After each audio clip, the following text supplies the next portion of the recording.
In your consumer news this morning, Elon Musk says he envisions people living on Mars in the next 30 years, but Mars has an unforgiving environment and it would be too tough to produce food, some people say, build farms or have people populate the planet. One of the biggest challenges is people would have to get used to weightlessness, and zero gravity is bad for bones, for muscles, and for people's vision over time.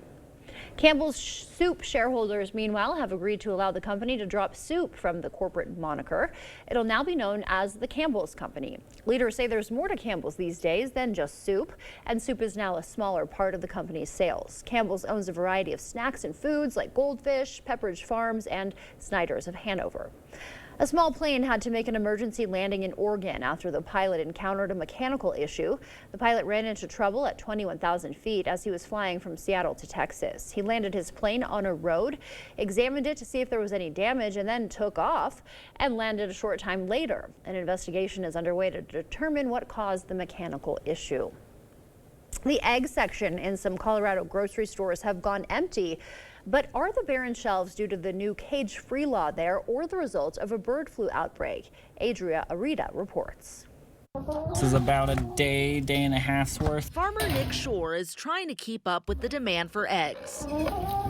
Just in the past week, we've almost doubled the amount of customers. His hens, a popular choice for eggs for folks here in Parker.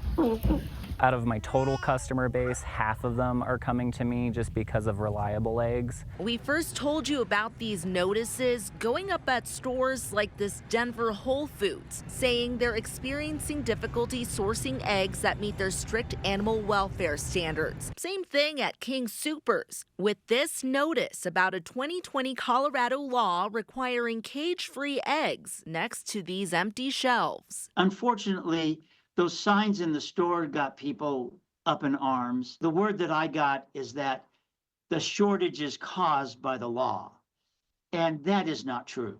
Bill Skebby with Colorado Egg Producers tells me the bird flu outbreak is to blame, not the cage-free law. Farms have had to decrease their flocks by over 100 million hens.